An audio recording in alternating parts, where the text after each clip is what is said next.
ఇప్పుడు పశ్చిమ బెంగాల్ ఎలక్షన్స్ అన్నది ఊరికే సరదా అనాలిసిస్ చేస్తే ఒక టెక్స్ట్ బుక్ కేసు అది. నేను యూట్యూబ్లో రకరకాల ఆధ్యాత్మిక విషయాల గురించి టాక్ చేసినా కూడా ప్రపంచం ప్రకృతి అనే కాంటెక్స్ట్లో ప్రకృతి అంటే ఉన్నదే భారతదేశం అని, ఉన్నదే భూమి, ఎక్కడ ఉంటే అక్కడ హాయిగా ఉండాలి.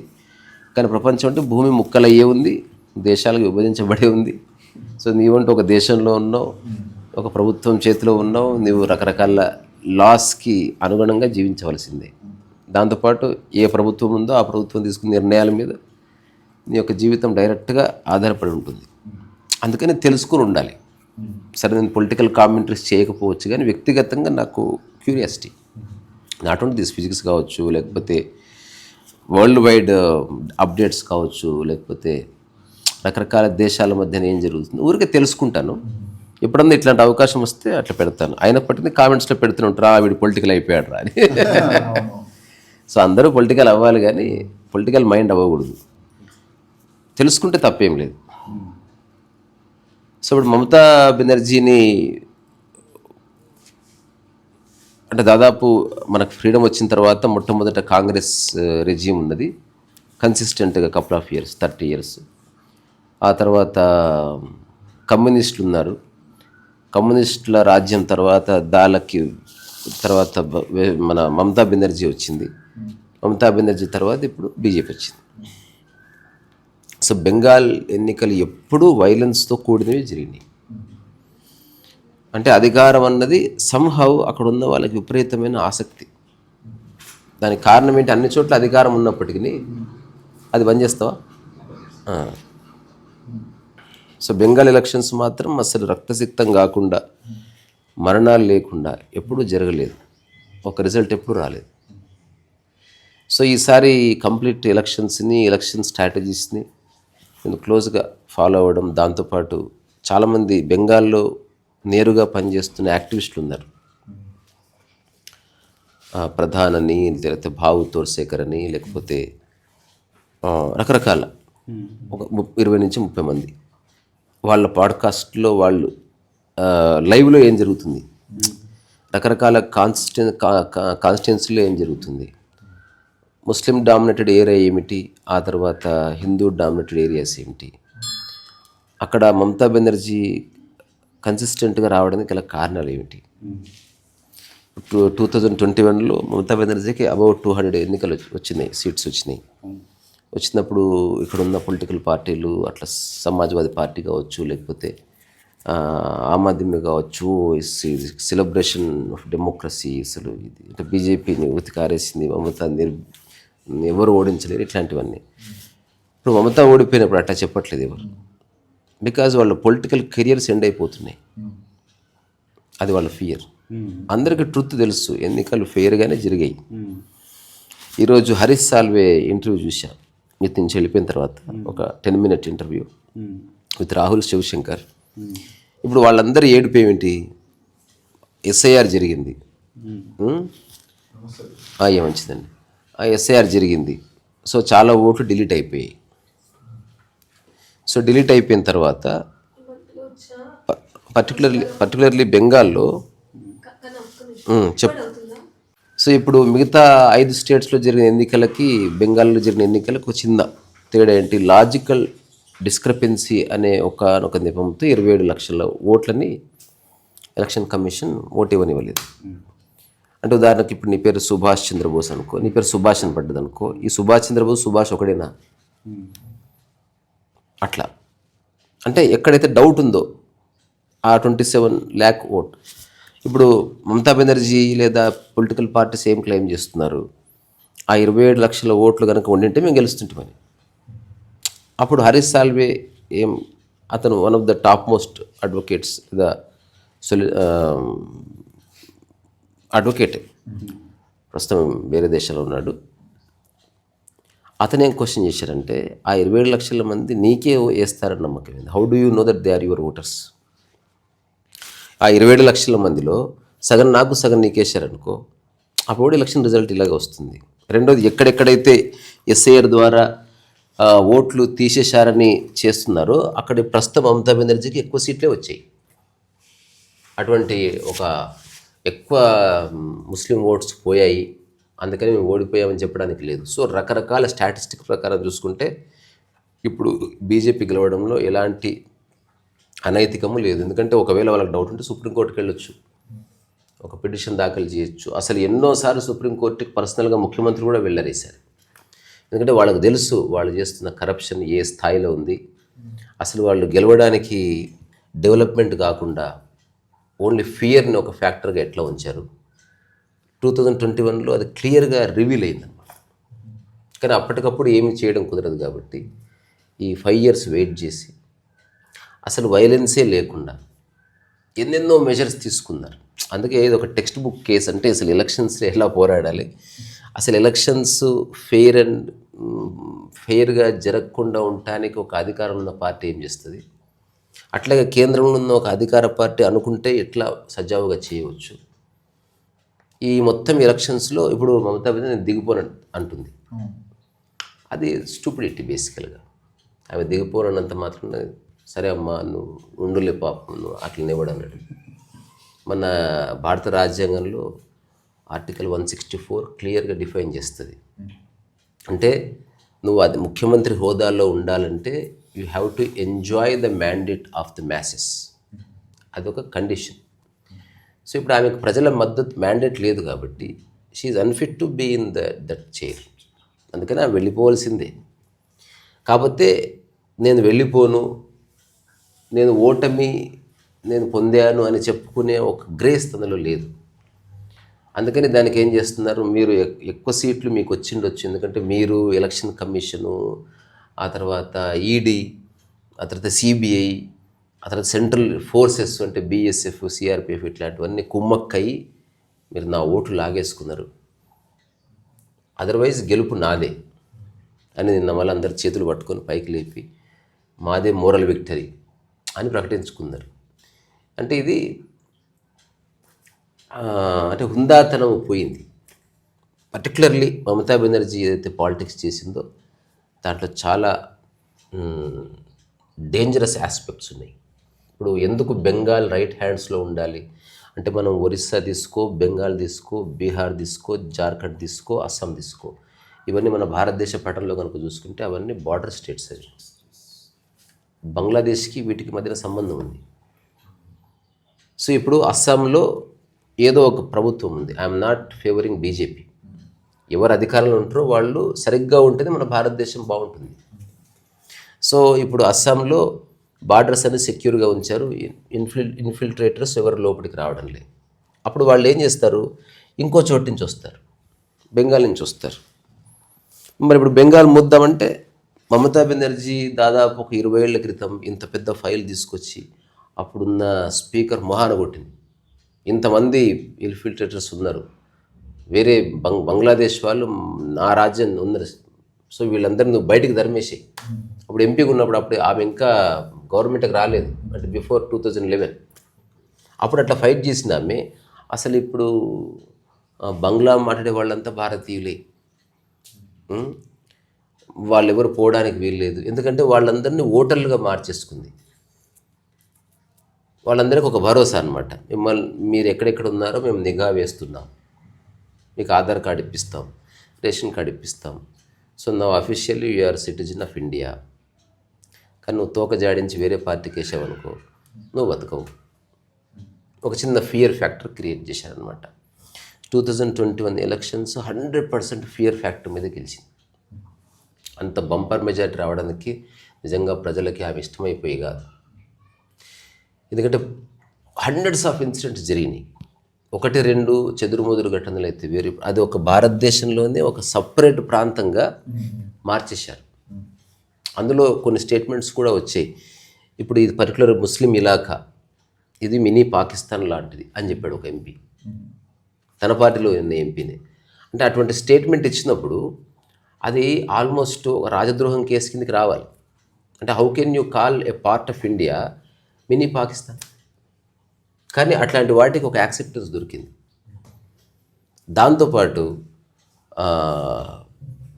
ఎక్కడెక్కడైతే ముస్లిం డామినేటెడ్ ఏరియాస్ ఉన్నాయో అక్కడ 100% సీట్లు మమతా బెనర్జీకి వచ్చినట్టుగా దీనికి ప్రశాంత్ కిషోర్ ఒక బ్యూటిఫుల్ మాట చెప్పాడు. సో ఎనీ ఎలక్షన్ అంటే మమతా బెనర్జీకి ఆపోజిట్ కాంగ్రెస్ ఉంటే కాంగ్రెస్, బీజేపీ ఉంటే బీజేపీ, ట్యాలీ ఎట్లా స్టార్ట్ అవుతుంది? మా కౌంటింగ్ స్టార్ట్ అయ్యేదే ఫ్రమ్ 50 to 60 సీట్స్ అనమాట. అంటే ఎప్పుడు ఎన్నికలు పెట్టినా మాకు 60 సీట్లు ఖచ్చితంగా వస్తాయి. ఎందుకు? ముస్లిం ఓట్ కన్సాలిడేషన్, ముస్లిం అప్పీజ్మెంట్, ఆ 60 సీట్లు ఇవి, అవి మాకు వచ్చేస్తాయి.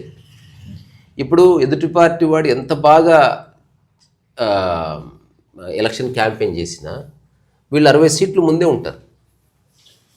అక్కడ వీళ్ళు క్యాంపెయిన్ చేసినా మిగతా వాళ్ళు అది వాళ్ళ ఇలా కాదు, ఇట్లా సెట్ చేసి పెట్టుకున్నారనమాట.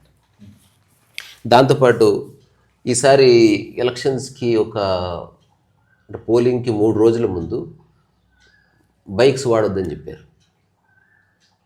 అసలు బైకులుకి పోలింగ్కి ఏం సంబంధం అని ఆలోచిస్తే దాన్ని సోర్స్ జామింగ్ అనే పదం వాడారు ఎలక్షన్ కమిషన్. సోర్స్ జామింగ్ అంటే ఇప్పుడు నువ్వు ఓటేయడానికి ఒక 5-6 మంది లేడీస్ వెళ్తూ ఉంటారు రోడ్డు మీద, ఎక్కడో బూత్ అక్కడెక్కడో ఉంది. ఇప్పుడు ఒక 5-6 మంది గుండాలు ఏం చేస్తారు, బైక్ వేసుకొని సేమ్ సినిమాలో లాగా అమ్మాయిల్ని ఆటపట్టించేటట్టు వాళ్ళ పక్కన కొంచెం రైజ్ చేస్తూ, మేము చూస్తూనే ఉన్నాం, మీరు టీఎంసీకి కనుక ఓటేయలేదనుకో ఇంటికి సేఫ్గా రారు, బీ కేర్ఫుల్ అంటే ఓటేసే 5 నిమిషాల ముందు అట్ట చెప్తే వాళ్ళ పర్సనల్, మీ ఇంట్లో మీ పిల్లలు ఉన్నారు వాళ్ళ సేఫ్టీ ఉండాలంటే టీఎంసీ కొట్టేయాలి. ఇటువంటి రాష్ట్రమంతా అట్లా ఇంకా బైక్లు వేసుకొని తిరగటం. నిజం. ఇప్పుడు ఇది ఆ తర్వాత ఇలా వ్యక్తిగతంగా వెళ్ళి ఇప్పుడు డెవలప్మెంట్ పాలిటిక్స్ మేము ఇవన్నీ చేసాం కాబట్టి మాకు ఓటు, అది ఎప్పుడు పోయింది. ఒకటే, నువ్వు మాకు ఓటు వేయకపోతే నువ్వు బతుకుతావా ఆలోచించుకో. అప్పట్లో వార్తలు వస్తున్నాయి, ఆ పక్కన ఉన్న ఎవడో కొట్టాడు, టీఎంసీకి అగెనిస్ట్గా మాట్లాడితే కొడతారు. సో మెల్లగా టీఎంసీ గుండాస్ అన్ని ఏరియాస్లో హాయిగా వాళ్ళ పని ఏంది, పహారా కాయడమే. ఎవరైతే ఓటర్స్ ఉన్నారో వాళ్ళలో భయాన్ని క్రియేట్ చేయడం, ఇదంతా చేశారు. అందుకని మమతా బెనర్జీకి 100% ఒక ట్రస్ట్ కలిగింది. ఇవన్నీ ఉన్నాయి కాబట్టి దీన్ని బ్రేక్ చేయడం ఇంపాసిబుల్ ఇన్ ఎనీ ఎలక్షన్. దాన్ని బ్రేక్ చేయడానికి ఎలక్షన్ కమిషను, బీజేపీ అంటే అధికారంలో ఉన్న ఒక కేంద్ర ప్రభుత్వం ఒక 1.5 year నుంచి సక్సెస్ఫుల్గా స్టెప్స్ తీసుకొని, ఇప్పుడు కాదు అయిపోయింది. అసలు ప్రశాంత్ కిషోరు ఎప్పుడు ఓడిపోతున్న పార్టీని గెలిపియలే, గెలుస్తున్న పార్టీ దగ్గరకు వచ్చి ఉన్నాడు. వాడే స్ట్రాటజిస్ట్ అయితే, సరే ఆయనే స్ట్రాటజిస్ట్ అయితే, నెగిటివో పాజిటివో స్ట్రాటజిస్ట్ అయితే బీహార్లో అసలు అతిపెద్ద క్యాంపెయిన్ చేశాడు. బీహార్లో ఏమైంది అంటే ఆల్రెడీ గెలుస్తున్న వాడికి నువ్వు స్ట్రాటజీ, ఎలాగో జగన్ గెలిచేవాడు, ఎలాగో మోడీ గెలిచేవాడు. నిజానికి అతని స్ట్రాటజీ వల్ల ఏం గెలవలే, ఆల్రెడీ ఆ వేవ్ ఉన్నది. అందుకని ఇతను వచ్చి పక్కన నిలబడితే ఇతను స్ట్రాటజిస్ట్గా ₹1 కోటి స్టార్ట్ చేసుకొని ఐప్యాక్ అనే ఒక కంపెనీ పెట్టి, బెంగాల్లో ఐప్యాక్ ఆఫీస్ ఎంత పెద్దగా ఉంటుంది అంటే అంత పెద్దగా ఉంటుంది.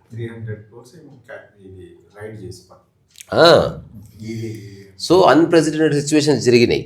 ఇప్పుడు అది ఎలక్షన్ మన ఈడీ ఎన్ఫోర్స్మెంట్ డైరెక్టరేట్ రైడ్ చేస్తున్నప్పుడు మమతా బెనర్జీ నేరుగా వెళ్ళి ఆ ఫైల్స్ ని లాక్కొని పోవడం, నిజానికి వేరే సిటిజన్ అయితే జైల్లో వేయాల్సింది, అదొకటి.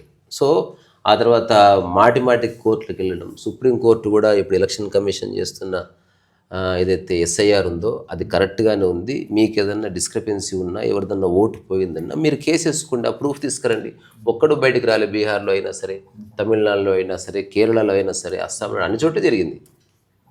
కానీ ఒక్కటి కూడా బయటికి రాలేదు. ఒకవేళ నిజంగా ప్రజలందరివి ఒక 20-30% ఆఫ్ ఓట్స్ పోయినాయి అనుకో, ప్రజలు రోడ్ల మీదకి రారా? ఎందుకంటే వేరే పార్టీ వాళ్ళు కూడా అందులో ఉంటారు కదా. అవును, అన్ని స్టేట్స్లో అంటే భారతదేశం అంతా చాలామంది చనిపోయిన వాళ్ళ ఓట్లు వేసుకుంటున్నారు, రిపీటెడ్ ఓట్స్ వేసుకుంటున్నారు. అట్లా అంటే ఓట్ బ్యాంక్ అనేది రియల్గా ఒకటి ఉంటే జూట్ ఓట్ బ్యాంక్ ఇంకోటి క్రియేట్ చేసుకున్నారు. దాన్ని బేస్ చేసుకొని మేము గెలుస్తాం అని ఒక భరోసా ఏర్పడుతుంది అనమాట. ఇప్పుడు జెన్యున్ ఓటర్స్ అనుకో, అప్పుడు జెన్యున్గా మనకు ఎలక్షన్ జరగాలి. దాంతోపాటు మమతా బెనర్జీ వాళ్ళందరూ ఇళ్ళలోకి వెళ్ళి ఏం చెప్తారంట, మా దగ్గర ఒక యాప్ ఉంది, అక్కడ నువ్వు ఎవరికి బటన్ నొక్కినావో ఇక్కడ మాకు తెలిసిపోతుంది. ఇప్పుడు ఇట్లా చెప్పినావు అనుకో, ఒక చదువుకున్న వాడికి తెలుసు ఇందులో అంత సీన్ ఏమీ లేదని. ఆ యాప్ కూడా చూపిస్తున్నారంట. దానివల్ల ఏంటి, లేడీస్ ఫియర్. 2021లో చాలామంది వేరే పార్టీకి వేద్దామని ఉన్నా ఈ ఫియర్ తోటి. దాంతోపాటు రియల్గా రావణ కాష్టంలాగా మారిన ప్రదేశాలు ఉంది, ముషీరాబాద్ కానీ లేకపోతే సందేశ్ ఖాళీ కానీ. అక్కడ నిజంగానే షేక్ షాజహాన్ అనే ఒక పర్సన్, తర్వాత మహిళలను రేప్ చేయడం, తర్వాత ఆడవాళ్ళని సేమ్ షరియాలా ఉన్నట్టు అలా రోడ్డు మీద కొట్టేసుకుంటూ పోవడం. ఇక్కడ లా పనిచేయదు, మా లా మాకు ఉందని పోలీసులను గెంటేయడం. సిబిఐ అనేది మా రాజ్యంలోకి అడుగు పెట్టడానికి వీలు లేదని మమతా బెనర్జీ వాళ్ళు గట్టిగా చెప్పారు. CBI is not allowed. అంటే సెంట్రల్ ఫోర్సు ఇప్పుడు ఎలక్షన్స్ కంటే కొద్ది రోజుల ముందు సుప్రీంకోర్టు నియమించిన ఒక కమిటీ, ఒక జ్యుడిషియల్ కమిటీని గృహ నిర్బంధం చేశారు. ముషీరాబాద్లో, మాల్డాలో గృహ నిర్బంధం. అంటే ఇప్పుడు మనంతా అధికారంలో పోయినాం, వాళ్ళు మెసేజ్లు పెట్టుకున్నారు, మొత్తం ముస్లిం వాళ్ళందరూ వచ్చేసి వాళ్ళ ఇంటి చుట్టూ నిలబడ్డారు. Mass attack. వాళ్ళకి ఏం చేయాలో అర్థం కాలేదు. అప్పుడు సుప్రీంకోర్టు కాగ్నిజెంట్గా తీసుకొని మమతా బెనర్జీకి చెప్పి అసలు ఏంది నాన్సెన్స్ అంటే, ఇది ముఖ్యమంత్రిగా నువ్వు ఉండి చేయదగ్గ పని కాదు, నువ్వు ఎందుకు చేస్తున్నావు, ఎవరు చేస్తున్నారో మాకంతా తెలుసు, నువ్వు పో అని చెప్పింది సుప్రీంకోర్టు నుంచి. నిజానికి అవి చాలా రండి. సో ఇదంతా జరిగింది. దాంతోపాటు కొంచెం సిల్లీ ఫెలోస్ ఉంటారు కదా, అంటే మనం ఓటు వేసే చోట బటన్కి సెంటర్ రాయడం, ఓటు వేసి బయటికి రాగానే ఆ వేలు వాసన చూడడం. ఒకవేళ నువ్వు కనుక నీ వేలుకి స్మెల్ రాలేదనుకో నువ్వు వేరే పార్టీకి వేసినట్టు అక్కడికక్కడిని కొట్టడం. ఇప్పుడు సెంట్రల్ ఫోర్సెస్ ఈ రేంజ్లో డిప్లాయ్ చేసిన అయినా చెదురుమదురు సంఘటనలు జరిగినాయి. పోలీసులు ఉత్తికి ఆరేశారు. తర్వాత ఇంకొకటి ఏమిటి, అధికారులతో పోలీస్ వ్యవస్థ కుమ్మక్కవడం. అసలు పోలీసులు, బ్యూరోక్రసీ, అట్లా గవర్నమెంటు, ఆ తర్వాత పొలిటికల్ పార్టీ లీడర్స్, ఆ తర్వాత గూండాలు, వీళ్ళందరూ ఒక్క దగ్గరికి వస్తే ఇంక ప్రజలు ఏం చేస్తారు? సో మమతా బెనర్జీ యొక్క విశ్వాసం ఏంది, ఇది పర్ఫెక్ట్గా నేను సెటప్ చేసుకున్నా కాబట్టి నా అధికారం పోదు అని నిర్ధారణకు వచ్చేసింది.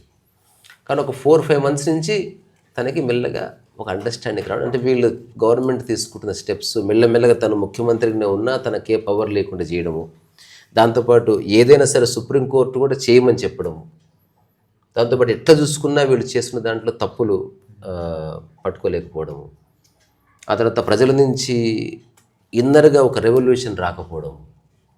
ఇప్పుడు ఓట్లు కట్ అయిపోతున్నాయని మనం మమతా బెనర్జీ ఎంత చెప్పినా ప్రజలు పెద్ద స్పందించలే. ఎందుకంటే ఎవరికి వాళ్ళకి తెలుస్తుంది వాళ్ళకి ఓటు హక్కు ఉన్నట్టు, అబద్ధాన్ని ఎవరు నమ్ముతాడు.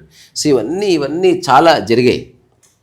ఫైనల్గా ఏంది, అక్కడున్న పోలీసులు ఉన్నారనుకో, దీన్ని చాపా ఓట్ అని పిలుస్తారంట అక్కడ హిందీలో, మన దాన్ని బూత్ క్యాప్చర్. అంటే ఇప్పుడు అభిషేక్ బెనర్జీ ఎక్కడెక్కడైతే ఉన్నాడో ఆ డైమండ్ హార్బర్ ప్రాంతంలో, కలకత్తా రీజియన్ అంతా అసలు కంప్లీట్ మమతా బెనర్జీ బ్యాస్టిన్. అది పోలింగ్ స్టార్ట్ అవుతుంది, కరెక్ట్గా 10:30, 11 అయ్యేసరికి ఒక అలజడి స్టార్ట్ అయిపోయి కొట్టేసుకుంటారు అంతే. అక్కడున్న ఆపోజిట్ పార్టీ ఎమ్మెల్యే ఎవరు రావడానికి వీల్లేదు, వాళ్ళ ఆధీనంలో తీసేసుకుంటారు. ఆ ఎలక్షన్ బూత్ ఏజెంట్లు, తర్వాత అక్కడున్న పోలీసులు అంతా ఒక్కటైపోతారు. ఒక్కటైపోయి ఎవరెవరైతే ఓట్లు వేయడానికి వస్తున్నారో ఆ ఓటర్ లిస్ట్ అంతా వీళ్ళ దగ్గరే ఉంటుంది. మీరు ఎవరు రాయాల్సిన అవసరం లేదు, మీ ఓట్లు మేము వేసుకుంటాం, ఇంటికెళ్ళి బయటికి రావద్దు, సాయంత్రం వరకు చంపేస్తాం. ఇప్పుడు ఆ ఎవరెవరైతే ఓట్లు ఉన్నాయో అందరు వీళ్ళే కూర్చొని ఓటు వేసేసుకుంటారు. ఇంకెందుకు గెలవరు? ఈసారి ఏం చేసిండ్రు స్ట్రాటజీ, ఇగో మీరు ఏ పార్టీ కన్నా వేయండి, కానీ భయం వల్ల మీరు ఓటు వేయకపోతే ఈసారి భయాన్ని వదిలేయండి. దానికి ఇంటర్నల్గా వచ్చిన సర్వే ఏమిటి, అరే మేము భయం లేకుండా ఆ రోజు ఓటేస్తామని నెక్స్ట్ డే మా పరిస్థితి ఏంది, 10 days తర్వాత మా పరిస్థితి ఏంది అంటే సెంట్రల్ ఫోర్సెస్ అక్కడే ఉంటాయి. ఈసారి మొత్తం సెటిల్ అయ్యే వరకు అక్కడి నుంచి పోము. సో ఈ భరోసా ఏం చేశారు,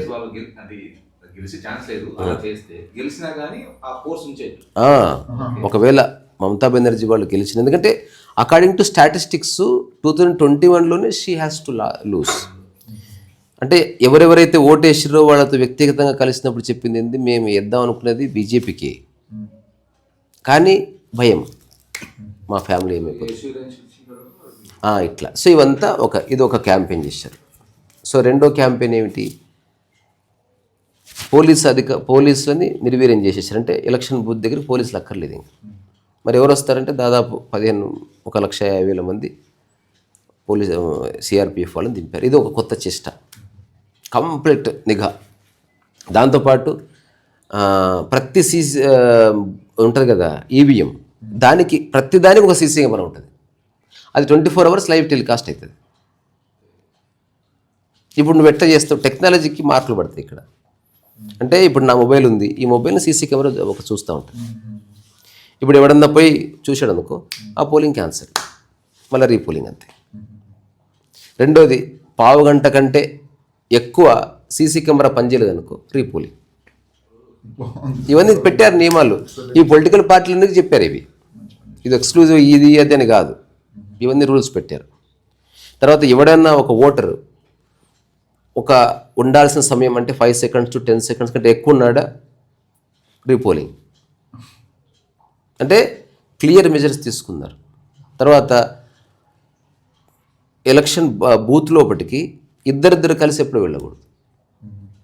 అంటే ఇప్పుడు ఎవడో ఒకటి తీసుకుపోయి వాడు వేయిస్తాడు, నువ్వు వేయవని, అంటే ఇన్ఫ్లుయెన్స్ అవ్వకూడదు, ఇదొకటి.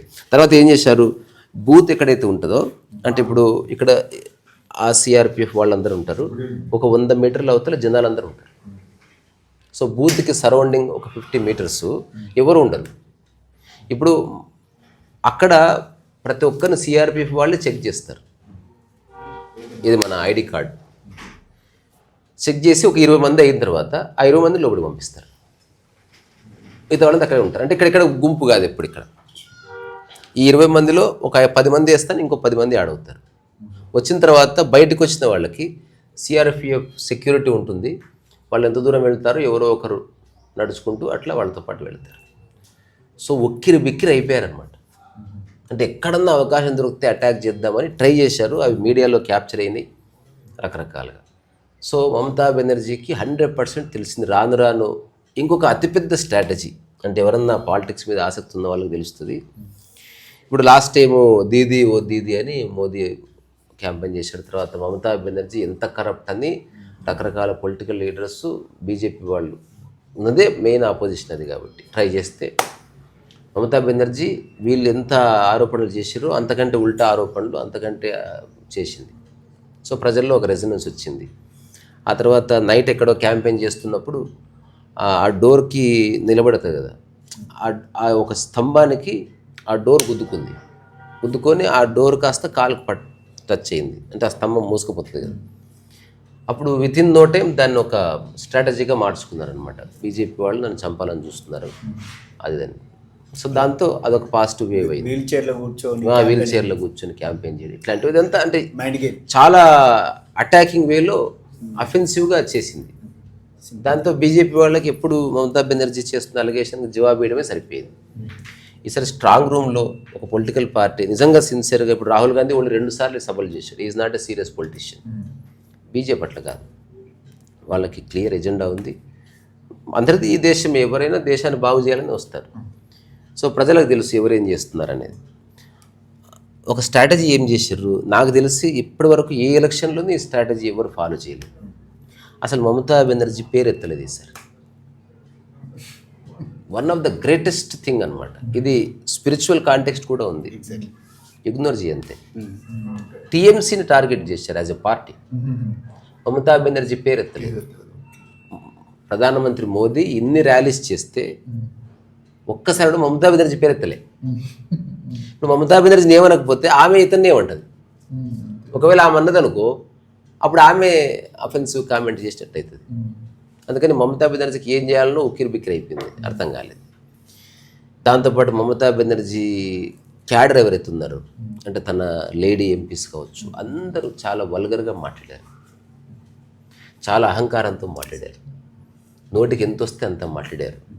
మన కాన్స్టిట్యూషనల్ బాడీస్ ఏవైతే ఉన్నాయో, ఫర్ ఎగ్జాంపుల్ ఎన్ఫోర్స్మెంట్ డైరెక్టరేట్ కానీ, సిబిఐ కానీ, నువ్వు వాటిని అంటే ఇన్స్టిట్యూషన్స్ని నువ్వు రెస్పెక్ట్ చేయకపోతే నువ్వు దేశాన్ని రెస్పెక్ట్ చేయనట్టే. తర్వాత ప్రజల్లో ఇన్స్టిట్యూషన్స్ గురించి ఒక నెగిటివ్ ఒకప్పుడు సిబిఐ కేజ్ పేరట్ అట్లాంటివన్నీ వచ్చినప్పటికీ అసలు ఎవ్రీథింగ్ అగెనిస్ట్ మాకు పనిచేస్తుంది. ఈ గవర్నమెంట్ పూర్తిగా ఇన్స్టిట్యూట్స్ని వాళ్ళ చేతుల్లో పెట్టుకొని వాళ్ళు ఏదో చేస్తున్నారని ఎంత ప్రచారం చేసినా because of social media, because of transparent media, because of technology, because of wifi, because of CC cameras అబద్ధాలు అనేవి ఎక్కువ కాలం నిలబడతలేవు. నువ్వు ఎంతనంటే చెప్పు, ప్రతి వ్యక్తి ఒక నిర్ణయానికి వస్తున్నాడు అంతర్గత. ఒకప్పుడేమో ఆ ఊరి మనసభ చెప్పింది, లేకపోతే ఆ ఊరిలో ఉన్న పెద్ద ఆయన చెప్పింది, ఆయన చెప్పినట్టు చేద్దాంలే మనకేం తెలుసు, ఇప్పుడు అట్లా కాదు. నువ్వు కొడితే వస్తుంది ఇంటర్నెట్లో ఏదో ఒకటి. సరే 10 ఆర్టికల్స్ వస్తే 10లో ఒక 3-4 ఒక రెజనెన్స్ ఉంటుంది వాటి మధ్యన, అందుకని ఒక నిర్ణయానికి రావచ్చు. ఇట్లా ఒక ఎక్సలెంట్ స్ట్రాటజీని వాళ్ళు చేశారు. దాంతోపాటు ఏం చేశారు, ఒక ఆర్జీకర్ మెడికల్ హాస్పిటల్ ఒక రేప్ అయింది, అబ్బాయి అది. సో ఆ రేప్ అయిన తర్వాత అది చాలా రాష్ట్ర వ్యాప్తంగా ఉధృతంగా ధర్నాలు అవి జరిగినప్పుడు మమతా బెనర్జీ ముఖ్యమంత్రి కూడా and Mamata Banerjee home minister కూడా. సో హోమ్ మినిస్టర్ అయ్యింది తన రెస్పాన్సిబిలిటీ అక్కడ ఉన్న సెక్యూరిటీ, కానీ దానికి తాను చేసిన ఏదైతే ప్రతిక్రియ ఉందో అది ప్రజలు లైక్ చేయలేదు. అంటే పర్సనల్గా టచ్ అయింది. ఓహో ఈమె రేపిస్టులు ఎవరైతే ఉన్నారో వాళ్ళకి ఫేవర్గా మాట్లాడుతున్నట్టు అనిపించింది.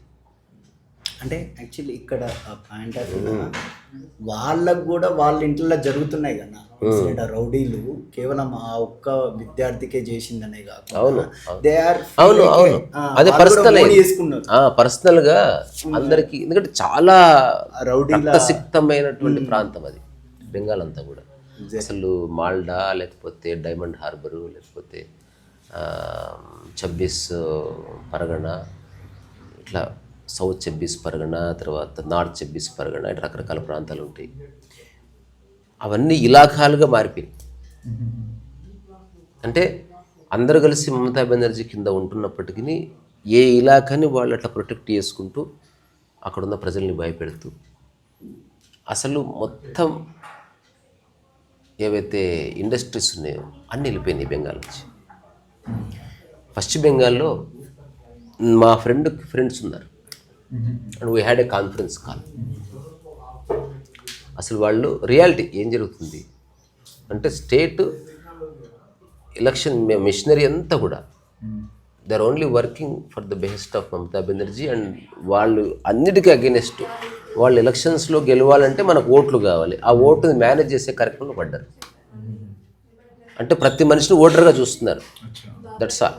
సో మనం గెలవాలంటే మనకు ఎన్ని ఓట్లు ఉండాలి, వాటిని ఎట్లా మేనేజ్ చేయొచ్చు, డబ్బుతో కొనొచ్చా కొనేసి, భయపెడితే వస్తారా భయపెట్టు, వాడు మరీ ప్రాబ్లం ఉందా పంపించేసి పైకి, ఈ స్ట్రాటజీతో ఉన్నారు. సో ఇది మొట్టమొదటిసారి ప్రజల్లోనూ రెజనెన్స్ వచ్చింది. దాంతోపాటు ప్రభుత్వము ప్రజలకి ఫియర్లెస్గా మీరు ఈ డెమోక్రటిక్ సెలబ్రేషన్లో పార్టిసిపేట్ చేయండి, మాకే ఓటేయమని చెప్పలేము, మీకు ఎవరికి ఓటేయాలనిపిస్తే వాళ్ళకి ధైర్యంగా ఓటేయండి. తర్వాత ఈ ఆర్జికర్ మెడికల్ కాలేజ్లో అయితే ఒక రేప్ ఘటన జరిగిందో అప్పుడు మమతా బెనర్జీ ఒక స్టేట్మెంట్ ఇచ్చింది. ఆ స్టేట్మెంట్ ఏంటి, లేడీస్ 8 o'clock తర్వాత బయటకు నడవద్దు అని చెప్పింది. ఇది ప్రజల్లో చాలా తీవ్రంగా వెళ్ళింది. అంటే ఒక్కొక్కసారి వన్ స్టేట్మెంట్ తర్వాత ఒక రకమైన rude and arrogance behaviour on stage. అంటే దేన్ని లెక్కగా అంటే నేను పక్కా గెలుస్తా అని అనుకున్న తర్వాత ఇంకా నీకు హంబుల్నెస్ ఉండదు. అసలు నేను చనిపోయే వరకు నేనే. ఉదాహరణకి చైనాలో షీ జింగ్పిన్ ఎవడైతే ఉన్నాడో చైనా ప్రెసిడెంట్, చనిపోయే వరకు అతనే ప్రెసిడెంట్. ఉగాండాలో ఈడీ అమీన్ చనిపోయే వరకు అతనే ప్రెసిడెంట్. వాళ్ళు ప్రకటించేసుకున్నారు మేమే కింగ్స్ అంతే. అట్లా ఒక కోటరీ ఏర్పాటు చేసుకున్నారు. ఇప్పుడు అభిషేక్ బెనర్జీ కావచ్చు, లేకపోతే సుబ్రతో రాయ్ కావచ్చు, తర్వాత మొయిత్రా కావచ్చు, లేకపోతే శశి పాంజా కావచ్చు, అంటే వాళ్ళ క్యాడర్. తర్వాత డెరెక్ ఓబ్రాయన్ కావచ్చు, వీళ్ళందరూ బాగా చదువుకున్న వాళ్ళు, కానీ ఆ అధికారం మత్తులో ఉండిపోయారు. తర్వాత వాళ్ళ ప్యానలిస్టులు ఎవరైతే డిబేట్లకు వస్తున్నారో వాళ్ళు మాట్లాడేది చూస్తే రియల్గా మైండ్ బ్లోయింగ్. ఒక్కడికి కూడా అసలు సెన్స్ ఆఫ్ రియాలిటీ తెలియదు. వాళ్ళు ఒకటి నమ్మేశారు మేము గెలుస్తామని. మీరు ఏం చేస్తే మాకెందుకు, వీ నో ద స్ట్రాటజీ, మేము ఇట్లా అది తెలిసిపోయింది వాళ్ళకి. హయ్యర్ క్యాడర్లో మనం పక్క గెలుస్తాం. ఎప్పుడైతే ఈ ఎస్ఐఆర్ ఆ తర్వాత ఎప్పుడైతే భయం లేకుండా ఓట్లు వేయండి, ఎప్పుడైతే పోలీస్ వ్యవస్థని దీనికి దూరం చేయడము, ఎప్పుడైతే ఎన్నికల ముందు చాలామంది అధికారులని, ఐఏఎస్ ఆఫీసర్ని, బ్యూరోక్రాట్స్ని అక్కడి నుంచి ట్రాన్స్ఫర్ చేసేయడము, ఆ తర్వాత సెంట్రల్ ఫోర్సెస్ని దింపడము, 24 hours నిఘా పెట్టడము, ఇప్పుడు నువ్వు దొంగతనం చేయడానికి ఆస్కారం లేదు. నేను చెప్తున్నా సరే, నేను చెప్పిన తర్వాత ఎవడన్నా మళ్ళీ దాన్ని నో అనొచ్చు. అట్లా కాకుండా గమనించి చెప్తున్నది, ఫెయిర్గా జరిగినాయి ఈసారి అక్కడ ఎలక్షన్స్. ఎప్పుడు జరిగినా వైలెన్స్తోనే జరిగింది, భయంలోనే జరిగింది, ఫెయిర్గా జరిగింది. ఎందుకంటే అది మన బార్డరింగ్ స్టేట్స్ కాబట్టి వాటి యొక్క సెక్యూరిటీ ల్యాప్సెస్ వచ్చినాయి అనుకో, మనం అంతా ప్రశాంతంగా ఉండలేం. సో ఇప్పుడు మనం ప్రశాంతంగా ఉంటుందామంటే జస్ట్ నువ్వు ఎన్లైట్ని పీస్ఫుల్గా ఉన్నంతమంది పక్కన ఎవడు దొంగతనం చేస్తే నీ పీస్ఫుల్గా ఎట్లా ఉంటావు? ఎక్కడున్నా నేను సరైన చేతుల్లో ఉన్నా అనే భావన కలగాలి అట్లా. సో ఇదంతా ఒక ఎత్తు అయితే, భవానీపూర్ తను ఎక్కడ నిలబడ్డదో అక్కడ ఓడిపోవడం అదొక పెద్ద దెబ్బ తనకి వ్యక్తిగతంగా. ఎందుకంటే లైఫ్ అంతా అసలు ఎమ్మెల్యే గెలుస్తూనే ఉంది, తన ఇల్లు కూడా భవానీపూర్లోనే ఉంటుంది, భవానీపూర్లోనే ఓడిపోయింది. సో శుభేంద్ర అధికారి గెలిచాడు. అది నైట్ 11 వరకు జరిగింది కౌంటింగ్. సో భద్రత మధ్య జరిగింది, సీసీ కెమెరా పర్యవేక్షణలో జరిగింది. ఆ పోలింగ్ సెంటర్లోకి వెళ్ళి తన ఇల్లు కూర్చొని జరిగింది. ఎంత జరిగినా ప్రజలు ఓటేసేసారు. సో దీన్ని ముందు గెస్ట్ చేసిన ఒకనొక రిపోర్టర్ బావు తోర్శేఖర్ అని, is from Maharashtra, old man. ఆయన మంచి మంచి పుస్తకాలు రాశారు, మంచి అనలిస్ట్, చాలా బాగుంటుంది. సో ఆయన 3 months క్రితమే చెప్పాడు, ఈసారి పశ్చిమ బెంగాల్లో మమతా బెనర్జీ పోతుంది. అక్కడి నుంచి ఎవరు నమ్మలే, 200 వస్తాయని చెప్పాడు ఆయన. ఎందుకు వస్తాయో కూడా చెప్పాడు. అవన్నీ రాను రాను రాను రిలవెంట్ ఇష్యూస్గా మారాయి. సో బావు తోర్శేఖర్ అనే ఒక వ్యక్తి, హీ బికేమ్ యాక్చువల్గా ఈ మీడియా సర్కిల్లో, యూట్యూబ్లో, తర్వాత రకరకాల టీవీ ఛానల్స్లో హీ బికేమ్ సెలబ్రిటీ. అతను చెప్పిందే చెప్పాడు. ఎవరేం చెప్తున్నారు కానీ ప్రజలు ఏమనుకుంటున్నారు, వాళ్ళ హావభావాలు ఏమున్నాయి, మోదీ గురించి మాట్లాడినప్పుడు, మమతా గురించి మాట్లాడినప్పుడు వాళ్ళు ఎట్లా మాట్లాడుతున్నారు, దాన్ని బట్టి నాకు ఒక ఫీలింగ్ వచ్చేసింది. అదైతే అబద్ధం చెప్పదు కదా. తర్వాత 2021 ఎలక్షన్స్లో అసలు ఎవ్వరూ ఓటర్స్ చెప్పలే ఏ పార్టీ కొట్టేస్తాం, చెప్తే చంపేస్తారు, చంపకపోయినా కొడతారనమాట. ధమ్కీలు ఉన్నాయి ఆ ఫియర్కి. అన్నయ్య మేము చెప్పమన్నారు. మొట్టమొదటిసారి ఈసారి ఓపెన్ అయ్యారు మెల్లమెల్లగా కలకత్తా రీజియన్లో, మాల్డాలో, అట్లా బషీర్హాట్లో, రకరకాల ప్లేసెస్లో మెల్లగా ప్రజలు మాట్లాడడం స్టార్ట్ చేశారు. అందుకని ఒక చేంజ్ వచ్చింది. ఏదైనా ఎలక్షన్స్ జరిగినాయి, మమతా బెనర్జీ ఓడిపోయింది. కానీ నిన్న నైట్ న్యూస్ చూస్తే నేను షాక్ తిన్నా. అసలు ఐ వోంట్ రిజైన్ అంటే ఇది ఎక్కడిది? ఇది యాక్చువల్లీ చట్టాలు కూడా అట్లా డైరెక్ట్ అంత వైలెన్స్ అన్నప్పుడు అరెస్ట్ చేయొచ్చు అన్న. ఇవన్నీ ఇప్పుడు రాజే కరప్ట్ అను, ఇప్పుడు ఓడిపోయింది, కంచే చేను మేస్తే. ఇక్కడ సమస్య, ఇప్పుడు సుప్రీంకోర్టు ఉంది, హైయెస్ట్ కోర్టు. ఇప్పుడు సుప్రీంకోర్టు జడ్జే కరప్ట్ అని నీకు డౌట్ వచ్చింది అనుకో, నువ్వేం చేస్తావు? న్యాయం ఎక్కడ జరుగుతుంది? సో మనకి ఎక్కడో చోట ఫెయిత్ అనేది ఇన్స్టిల్ కావాలి, నీ మనసు నిలబడాలి ఎక్కడో చోట. కానీ కొన్ని ప్రత్యేకమైన ప్రాంతాల్లో అట్లా జరిగింది. ఇప్పుడు నువ్వు అన్నట్టుగా మన భారతదేశంలో గొప్ప గొప్ప వాళ్ళు, ఇంటలెక్చువల్స్ అంతా బెంగాల్లోనే పుట్టారు. అట్లా వివేకానంద కావచ్చు, శరత్చంద్ర కావచ్చు, లేకపోతే బంకిం చంద్ర చటర్జీ కావచ్చు, రవీంద్రనాథ్ ఠాగూర్ కావచ్చు, అరబిందో, తర్వాత ఇప్పుడు శ్యామప్రసాద్ ముఖర్జీ, ఇట్లా బోళ్ళంతమంది.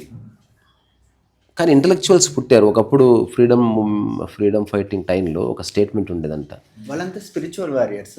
అదే చెప్తున్నా, ఈరోజు బెంగాల్ ఏం ఆలోచిస్తుందో రేపు భారతదేశం అంతా అది ఆలోచిస్తుందని ఒక స్టేట్మెంట్. ఒకప్పుడు అంటే ఫ్రీడమ్ ముందు, అంటే వాట్ బెంగాల్ అని అదే చెప్తున్నా. అంటే అప్పుడు అట్లా జెన్యున్ ఉన్నది. కానీ రాను రాను రాను రాను కమ్యూనిస్టుల పరిపాలన వచ్చిన తర్వాత it got corrupted completely. So communism మన భారతదేశానికి సెట్ కాదు. మన భారతదేశంలో ఉన్న ఆధ్యాత్మిక సౌందర్యము మార్క్స్ క్రియేట్ చేసిన కమ్యూనిజం కంటే బ్రూటల్ కమ్యూనిజం. ప్రతి ఎన్లైటెడ్ మ్యాన్ కమ్యూనిస్టే. ఎస్ వాళ్ళు చెప్తున్నది ఓన్లీ ఆర్థికపరమైన సమానత్వం, అది ఎప్పటికీ వర్కౌట్ కాదు. అందుకే భారతదేశంలో కమ్యూనిజం నిలబడలే. మామూలుగా సినిమాలలో చూసినా కానీ ఏదైనా కరప్షన్ ఏదైనా జరిగిందంటే ఓన్లీ ఆర్థికంగానే చూపిస్తారు కానీ అంతే కదా, మోరల్ కరప్షన్ ఉంటుంది, corruption చాలా ఉంటుంది. రకరకాలుగా ఉంటుంది. ఈవెన్ ఒక థాట్ కూడా నీది కాదని నువ్వు కోరుకున్నది కరప్ట్ అయిపోయినట్టు. సో అట్లాంటి ఒక బెంగాల్ అది మెల్లగా పతనం అవుతూ వచ్చింది అన్నట్టు. అదే ఇప్పుడు ఇక్కడ ఉన్న దూరం ఉన్న వాళ్ళకి, కామన్ మ్యాన్కి తెలియకపోవచ్చు, మనం క్లోజ్గా అధ్యయనం చేసి తెలుస్తుంది. Bengal in a serious crisis. దాన్ని రిపేర్ చేయడం ఇప్పుడు అంత ఆషమాషి కాదు బీజేపీ. నా అక్కడంట ఒక డెత్ సర్టిఫికేట్ తీసుకోవాలన్నా, బర్త్ సర్టిఫికేట్ తీసుకోవాలన్నా ఎవ్రీథింగ్. దీన్ని ఏమంటే కట్ మనీ అనే పేరు వచ్చింది, కట్ మనీ. మా ఫ్రెండ్ ఉంటాడు అక్కడ, అంటే ఈజ్ ఫ్రమ్ బెంగాల్, చెప్పాడు అన్నమాట నాకు. అసలు బెంగాల్ ఇంత అద్భుతంగా ఉంది, ఇంత బాగుంది, టెంపుల్స్ ఇవన్నీ చాలా బాగుంది అంటే నీకు తెలియదు బ్రదర్, అది చాలా, నీకు ఒక ఆధార్ కార్డు కావాలన్నా అసలు చాలా టైం. కట్ మనీ అంటే ఎవ్రీథింగ్ మనీ ద్వారానే. అది అసలు సుప్రీంకోర్టు 90,000 టీచర్ పోస్టులు రద్దు చేసిందబ్బా. 90,000. దానికి కారణం తెలుసా? అన్ని పైసలు పెట్టే కొందరని తెలిసింది. అప్పీజ్మెంట్ కోసం. అంటే ఒక ఇప్పుడు ముస్లిమ్స్ని నువ్వు మచ్చిక చేసుకోవాలి. సో హిందువుల పండుగలకి పర్మిషన్ లేకపోవడం.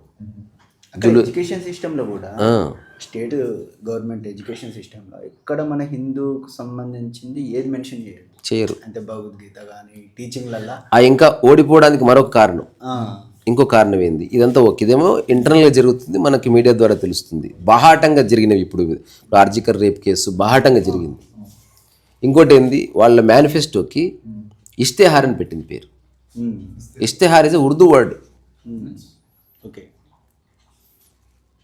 ఈ ఇష్తేహార్ అనే పదం బేసికల్గా మేనిఫెస్టోకి వర్తించదు. అది ishtehar means nothing but advertisement.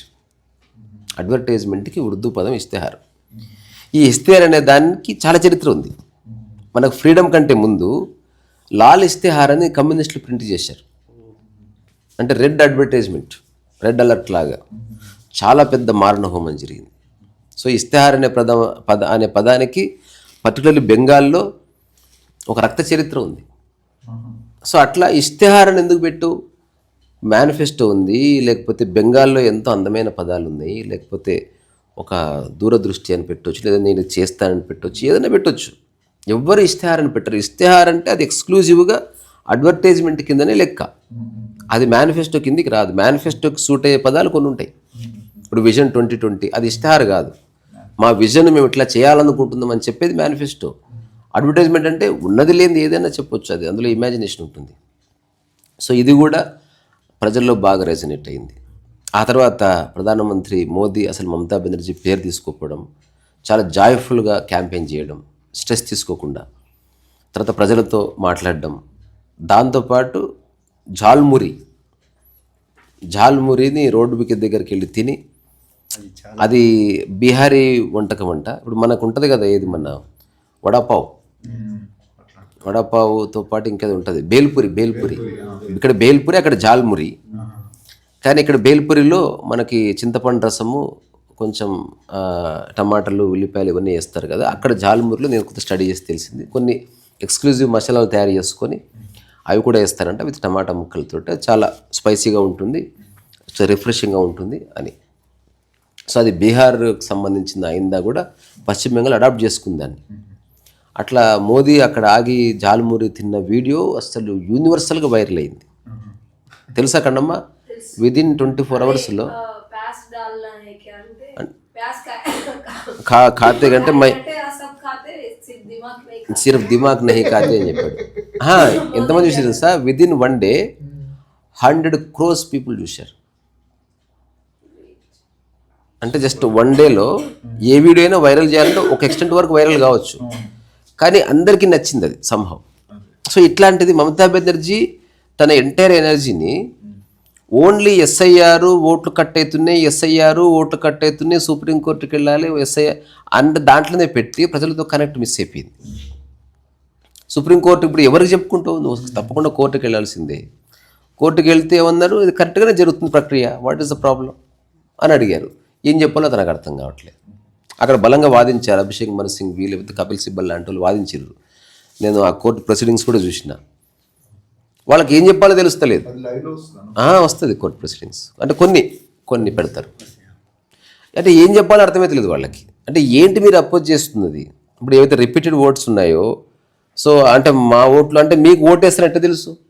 How do you know that they are your voters?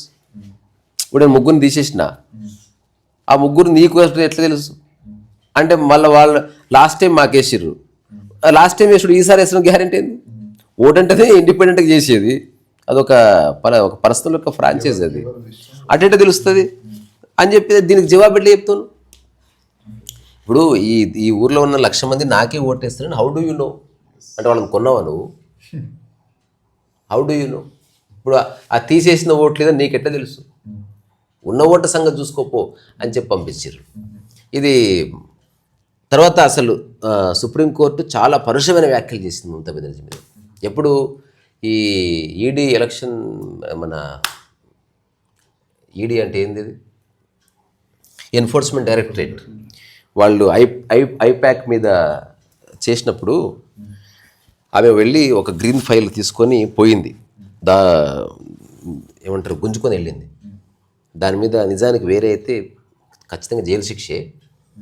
అప్పుడు సుప్రీంకోర్టు చేసిన వ్యాఖ్యలు చాలా పర్సెంట్, అంటే ఇది డెమోక్రసీలో నువ్వు చేసిన చాలా తప్పమ్మా, అది చేయకూడదని చెప్పింది. అయినా సరే వాళ్ళకి థిక్ స్కిన్ అయిపోతుంది పొలిటీషియన్స్కి, ఏ సెన్సిటివిటీ ఉండదు. నేను ఏదేమైనా అధికారంలో ఉండాలి, అధికారంలో ఉంటారని ఫిక్స్ అయింది కాబట్టి now she is unable to believe that she has lost election and she has lost her own seat. ఇప్పుడు చాలామంది మేధావులు మాట్లాడుతుంటే నేను విన్నా, అంటే అసలు ఎవరన్నా దిగిపోనని మంకు పట్టుబడితే ఏం చేయాలంటే చేసేది ఏం లేదు, either you step down grace. అవేవి చెప్పారంట, అవును మళ్ళీ ఎన్నికలు చేద్దాం నెక్స్ట్ 2031లో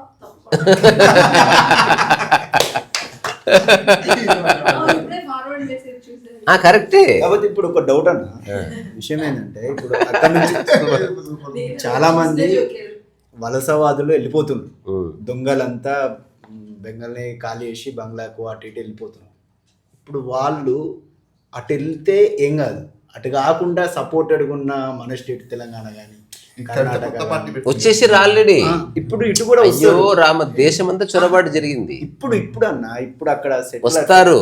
సో ఇది మనకు ప్రమాదం. నేను చెప్తున్నా వస్తారు, వాళ్ళ మీద ఫోకస్ పెట్టాలి. నేను చెప్తున్నది వస్తారు, ఆల్రెడీ వచ్చారు. అది కాదు మనం అంత డేంజరస్ అంటే నేను చెప్పేది వేరే బంగ్లాదేశ్ వాళ్ళు బెంగాల్లో ఉన్నారు, ఇప్పుడు బెంగాల్లో లేదు కాబట్టి రకరకాల రాష్ట్రాల్లోకి వస్తారు. అయితే వాళ్ళు అయ్యా అక్కడ షెల్టర్ అది ఆమె ఏం చేస్తుందంటే ఆమె లాభం కోసం ఇలాంటి వాళ్ళందరూ అక్కడ షెల్టర్ ఇచ్చి అక్కడి నుంచి ప్రొడక్షన్ జరుగుతుంది మొత్తం. అవును ట్రూ.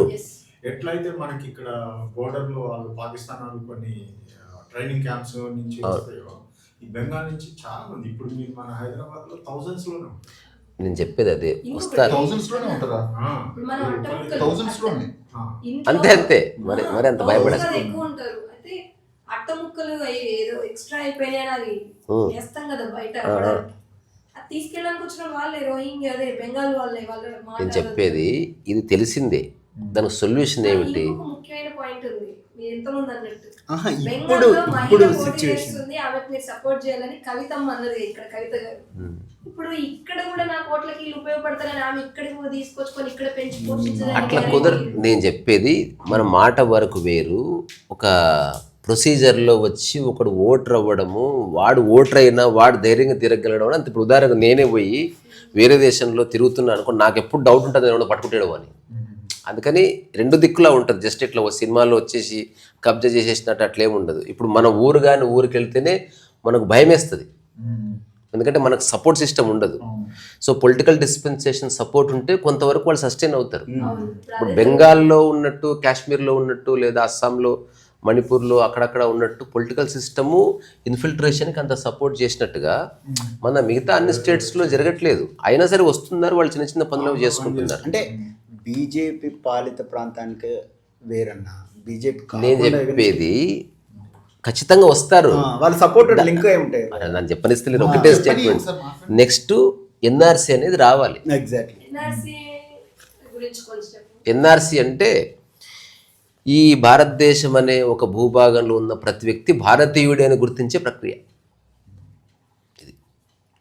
ఉంటే వాడు భారతీయుడు అయిపోయినట్టేనా? అది గుర్తించే ప్రక్రియ ఉంది. అంటే you have to show the document. దాంతోపాటు రకరకాలుగా చెక్ చేస్తారు. ఇప్పుడు ఏదైతే ఎస్ఐఆర్ చేశారో ఆ ఎస్ఐఆర్లో ఫేక్ ఓటర్లు, డెడ్ ఓటర్లు, సజీవంగా ఉన్న ఓటర్లు మాత్రం విభజించారు. ఈ ఎస్ఐఆర్ ప్రక్రియ లోపల ఎవడు ఏ దేశీయుడో తెలియదు, ఓటర్ ఫేకా గాక తెలుస్తుంది. ఇప్పుడు నెక్స్ట్ ఎన్ఆర్సీ తీసుకొస్తారు, పక్క తీసుకుని రావాలి. ఇప్పుడు తీసుకొస్తే ఏం జరుగుతుంది? తీసుకురావాల్సిందే. ఇప్పుడు అందుకే ఫుల్ మెజారిటీ కావాలి. ఇప్పుడు ఎందుకు మెజారిటీ కావాలి అంటే నువ్వు ఏదైనా చేస్తే ఆ ఎన్ఆర్సీకి లోక్సభలో కానీ రాజ్యసభలో కానీ బిల్లు పాస్ కావాలంటే మనం అనుకోవచ్చు మెజారిటీ ఉండాలి. ఇప్పుడు రీసెంట్గా మహిళా బిల్లు తీసుకొచ్చారు, రాజ్యసభలో పడిపోలే, ఒక్క ఓటుతో పోయింది. మా రాహుల్ గాంధీ ఎంత అగెనెస్ట్గా ఫైట్ చేశాడు, సమాజ్వాదీ పార్టీ అగెనెస్ట్. ఒకప్పుడు వాళ్ళంతా కావాలన్నారు. అంటే వాళ్ళు ఉదాహరణకు స్వాతంత్రం ఇచ్చామనుకో, అర్ధరాత్రి ఎందుకు ఇచ్చినావు అంటారు, పొద్దున వేస్తే ఇంత బిజీ ట్రాఫిక్ టైంలో ఎందుకు ఇచ్చినావు అంటారు. అంటే ఇప్పుడు తప్పులు పట్టేవాడు ఎప్పుడైనా తప్పులు పడుతూనే ఉంటాడు. సో వీటన్నిటికీ చెక్మేట్ చేయాలంటే కన్సల్టేషన్ అవ్వాలి.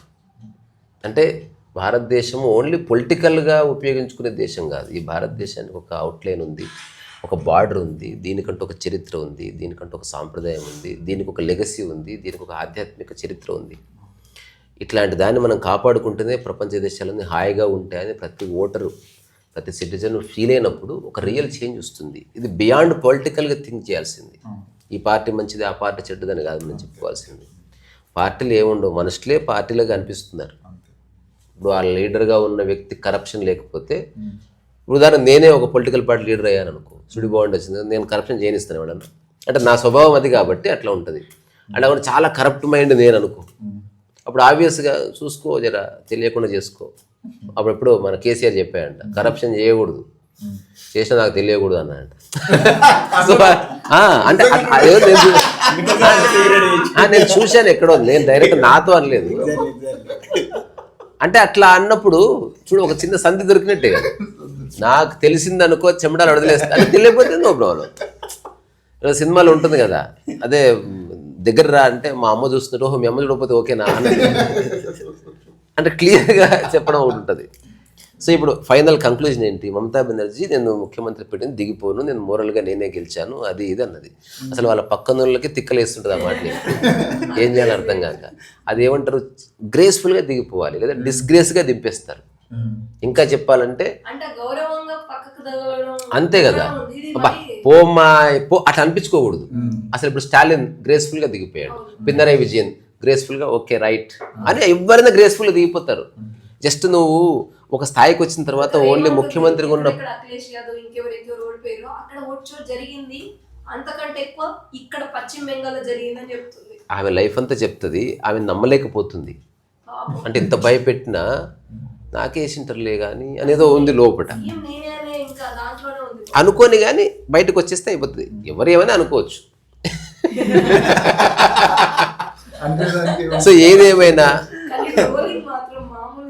చేస్తారు, జనాలు చేస్తారు. ఇప్పుడు అదే సోషల్ మీడియాలో ఉన్న ప్లస్ అదే, మైనస్ అదే. ఎప్పుడో చెప్పిండు శ్రీశ్రీ, నిప్పులు చిమ్ముకుంటూ నింగికి నేను ఎగిరిపోతే నివిడ ఆశ్చర్యంతో మీరే, నెత్తురు కక్కుకుంటూ నేలకు నేరాలిపోతే నిందాశ్చర్యంతో నీరే అంటాడు. అంటే ఒకవేళ నేను బాగా బాగున్నా అనుకో, అసలు వీడు తోపు అంటారు, కొంచెం హైట్ చేస్తే వీడు వేస్ట్ అని చెప్తాను.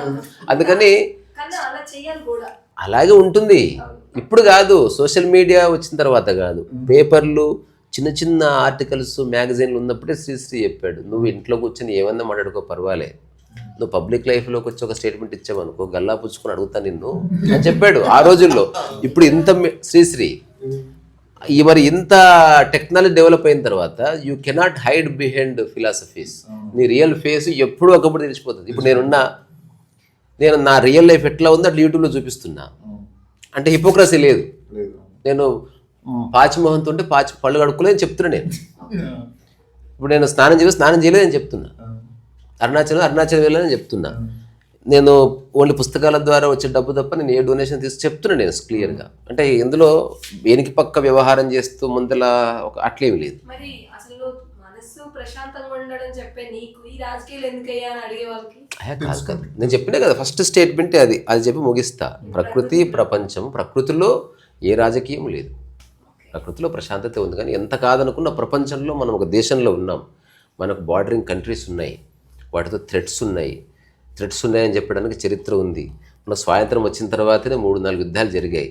ఈ మధ్య కాలంలో ఆపరేషన్ సింధూరు జరిగింది. అంటే ఇవన్నీ చూస్తూ కూడా అంతా బాగుంది అనుకోవడం స్టూపిడిటీ. సో మనం అప్రమత్తంగా, ప్రకృతిలో కూడా వాటి బోర్డర్లు ఉన్నాయి, ఏటి బోర్డర్లు వాటి అది వేరు, అది మనిషి గీసింది కాదు. అది అది ప్రకృతి. Survival instinct is different. తర్వాత మన security based survival is different. మనం అంతా ఒకానొక చట్రంలో ఉన్నాం.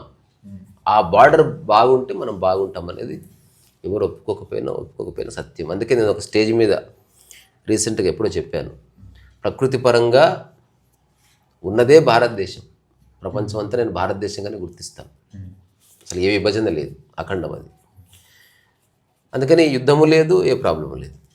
అందుకోసం రామరాజ్యం, రాముడు రాజుగా. కానీ ప్రాపంచికంగా భారతదేశంతో పాటు అన్ని దేశాలు ఉన్నాయి, ఇది మనం గుర్తించి తీరాలి. భారతదేశంలోనూ మరి రకరకాల విభజనలు ఉన్నాయి, ఇన్ని రాష్ట్రాలకు విడిపోయింది. ఒక్కొక్క రాష్ట్రానికి ఒక్కొక్క తరహా ఫుడ్, కల్చర్, ఒక భాష ఉంది. ఇట్లాంటి భిన్నత్వంలో ఏకత్వం ఉన్న దాంట్లో ఎక్కడో చోట ఏదో ఒక ముస్లిం పుట్టొచ్చు. వీటి పట్ల ఎరుకలో ఉండవలసి, మన ఇంట్లో ఉన్న నలుగురికి ఒక మెంటల్ కావచ్చు ఈరోజు, అంత బాగుండి ఏమైందిరా నీకు అనొచ్చు. అట్లా మన ఇంట్లో ఉన్న వ్యక్తులే మనకు తెలుస్తుంది ఎట్లా ప్రవర్తిస్తారో. మన దేశంలో ఎవడో ఒక అరాచకవాది లేకపోతే ఒక టెర్రరిస్టు, దీన్ని నాశనం, వాడు చచ్చిపోయినా పర్వాలేదు, నేను దీన్ని నాశనం చేసిపోతాను. ఉదాహరణకు ఒక కోపం వస్తుంది, నా కోపం సస్టైన్ అవ్వాలి, టీవీ పగిలిపోయినా ఎత్తి కిందేస్తాడు, ఇది కూడా టెర్రరిజం కదా. అంటే you are trying to terrorise people. అట్లాంటి విద్రోహకర శక్తులు ఉన్నాయి. ఎవరైతే అంతా గుడి ఉంది బాగుంది అనుకునే బ్యాచ్లో నేను లేను. అట్లా అందుకని ఏదైనా మమతా బెనర్జీ ప్లీజ్ దిగిపో, ఎందుకంటే దింపేస్తారు. ఎందుకంటే అంటే చెప్తారు జనాలు, అట్లా అనిపించుకునేట్టు చేసుకోకూడదు ఎప్పుడు అస్సలు. నేను దిగను, నేను గెలిచిన, నాకు మోరల్ విక్టరీ నాదే. అది కూడా ఆ జోక్స్ కూడా వేస్తున్నారు చూడు. అసలు ఆమె ఒక ముఖ్యమంత్రి, అసలు ఎయిత్కి ప్రమాణ స్వీకారం అవుతుంది. అసలు ఆమెకు తెలియదు కూడా తెలియదు వేరే గవర్నమెంట్ వచ్చేసింది. ఇంకో విషయం తెలుసా, చివరికి ఒక్క మాట, ప్రధానమంత్రి మోదీ గెలిచిన తర్వాత స్పీచ్ ఇచ్చాడు గంట సేపు, ఒక్కసారి కూడా మమతా బెనర్జీ పేరు ఎత్తలేదు. ఇది మామూలు స్ట్రాటజీ కాదు అసలు. అంటే కంప్లీట్, ఎందుకంటే పిచ్చోళ్ళతో పెట్టుకోవద్దు అసలు, వదిలేయి. వాడు ఏది పడితే అది మాట్లాడుతున్నాడు అనుకో, it's better to ignore him. మన పని అయితే మనం చూసుకుందాం. అట్లాంటి ఒక స్ట్రాటజీ.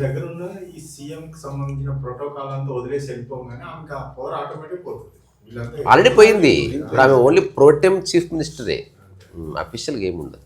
అట్లా చెప్తారంటే చెప్పించుకునే వరకు రావద్దు కదా.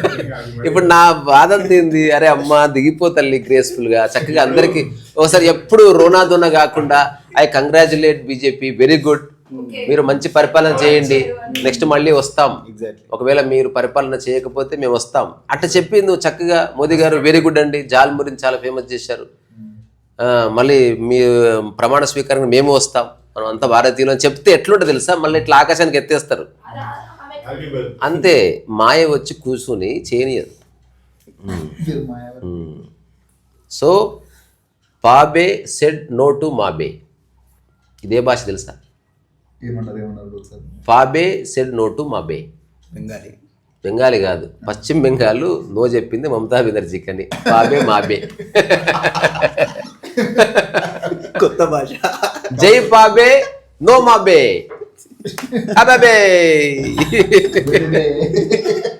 So let's have a cup of tea or cup of black tea.